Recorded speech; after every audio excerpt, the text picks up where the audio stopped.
ഡിജിപോസ് billing സോഫ്റ്റ്വെയറിലൂടെ എങ്ങനെയാണ് sales return easy ആയിട്ട് manage ചെയ്യണമെന്നാണ് നമ്മൾ ഈ വീഡിയോയിൽ നോക്കുന്നത്. ടെക്സ്റ്റൈൽസ്, സൂപ്പർ മാർക്കറ്റ് പോലുള്ള സ്ഥാപനങ്ങൾക്ക് ഏറ്റവും കൂടുതൽ ആവശ്യമായിട്ട് വരുന്നൊരു ഫീച്ചറാണിത്.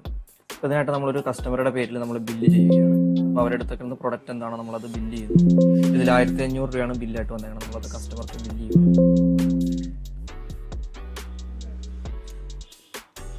ഇനിയുള്ളത് നമ്മളത് റിട്ടേൺ ചെയ്യണം. അപ്പോൾ അവർ എടുത്തിരിക്കുന്ന പ്രൊഡക്റ്റ് നമ്മൾ റിട്ടേൺ ചെയ്യുകയാണ്. അപ്പോൾ അതിനായിട്ട് നമുക്കിനകത്ത് വേറൊരു ഫീച്ചർ കൂടി ഇൻവോയ്സ് നമ്പേഴ്സ് നമുക്ക് കോൾ ചെയ്യാൻ പറ്റും. അപ്പോൾ നമ്മുടെ സെയിൽസിൽ കൊടുത്ത ഇൻവോയ്സ് നമ്പർ 10 ആയിരുന്നു. അതോടെ എൻ്റർ ചെയ്ത് കഴിയുമ്പോഴേക്കും ആ ഒരു കസ്റ്റമറുടെ പേരും അവരെടുത്തേക്കുന്ന ഐറ്റംസ് ഇവിടെ ഓട്ടോമാറ്റിക്കലി ലോഡ് ചെയ്ത് വരും. ഈ 1500 രൂപ നമ്മളിവിടെ നിന്ന് റിട്ടേൺ അടിക്കുവാണ്. ഇനി അവർക്ക് പുതിയ സെയിലിനകത്ത് എങ്ങനെ ഇത് മാനേജ് ചെയ്യും എന്നുള്ളതാണ് കാണിക്കുന്നത്. അപ്പോൾ അതിനായിട്ട് നമ്മളിവിടെ ആദ്യം ആ പാർട്ടിയുടെ പേര് കൊടുക്കുന്നു.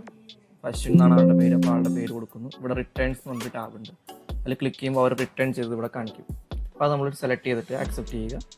പിന്നീട് അവരെടുത്ത പ്രൊഡക്റ്റ് എന്താണ് അവർ നെക്സ്റ്റ് എടുത്തതെന്നുള്ള പ്രൊഡക്റ്റ് കൊടുക്കുക. പ്രൊഡക്റ്റിനെ നമ്മൾ സേവ് ചെയ്ത് കഴിയുമ്പോൾ അവിടെ ക്യാഷ് ഡെസ്കിൽ അവർക്ക് ബാലൻസ് ആയിട്ട് കാണിക്കുന്നത് പേ ചെയ്യേണ്ടി വരുന്ന എമൗണ്ട് 400 ആണുള്ളൂ. അതായത് 1900 ആയിരുന്നു ബില്ല് എമൗണ്ട് വന്നത്. അവർ റിട്ടേൺ ചെയ്തേക്കുന്നത് 1500 ആണ്. അവരിനി നമുക്ക് നൽകേണ്ട പൈസ എന്നുള്ളത് 400 രൂപയാണ്. ഇങ്ങനെയാണ് സെയിൽസ് റിട്ടേൺ ഇതിൽ ഈസി ആയിട്ട് മാനേജ് ചെയ്ത് പോകുന്നത്.